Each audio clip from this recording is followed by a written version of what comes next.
Hi everybody, welcome to week 6. So I have not had a chance to take a look at your annotated bibliographies yet, but I will, and I'll give you some feedback on those. All of this, hopefully you can see, is building toward actually writing your research paper, and the annotated bibliography is the first place to see how much literature review have you done. Do you need to go back to the library or the databases and find more information that's readily available about your topic? So this week, I'm asking you to create a full outline of your paper. And so in the in the research paper or project assignment, I've given you the basics of an outline for the paper.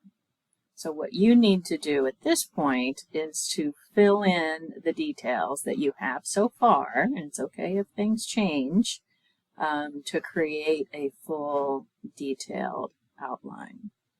So if you think of the research paper as a trip, the thesis statement says where you're going, and the outline is the itinerary. So here are a few sample outlines at different writing centers, and this is actually from the OWL site. Here are the sections. The introduction section. Let me show you. Let me pull it up. There it is. Okay, so here is your assignment. So this is what your outline should look like. Introduction. Bullet, bullet, bullet. What are you going to talk about? Background. What do you know so far? What literature do you have from your annotated bibliography about the background? Okay. What is history, context, present, different perspectives, root causes? Okay, so you can use those as jumping off points and then connect them to the research that you've done so far and the literature that you've found or your experiences. What are the options? This is going to be the biggest section of the paper. So what are the different options? So that would be a starting point. What do you know? What has your research told you are the options? So then under each option, you're going to explain, and you're going to give the pros and cons, right? So what are the arguments in favor of this option? What are the reasons it's not readily used, or it's not easily used, or hasn't been implemented already? Supported by evidence. So here's where you bring in your peer-reviewed journal articles or books or book chapters, right? So what has research already shown us about how effective each of these options are? Each of these options is for addressing the problem that you're trying to solve. You don't have to have your recommended action, but you could just put bullet point is, I recommend this option. Here are the reasons. Here's the literature that supports this as a reason. Here's how I'm going to address the potential downsides of this choice. So evaluate and defend. This section, again, you may not be able to fill this in yet, but basically you need to have a bullet point for saying what individual or what someone in which role or position.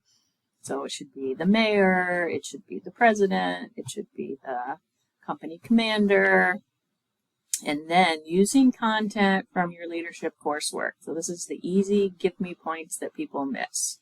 So all the things you've learned about leadership theory, leadership approaches, what approach in terms of leadership should this leader use when trying to resolve this issue?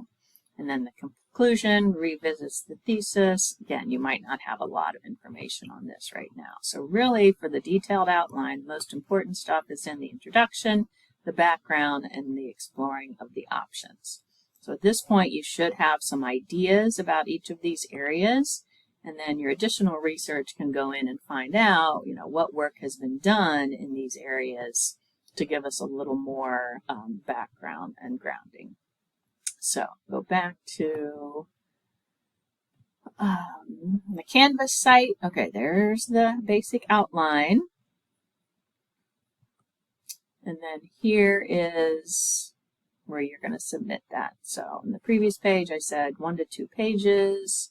Include an introduction, not a perfect one, just get something down on paper.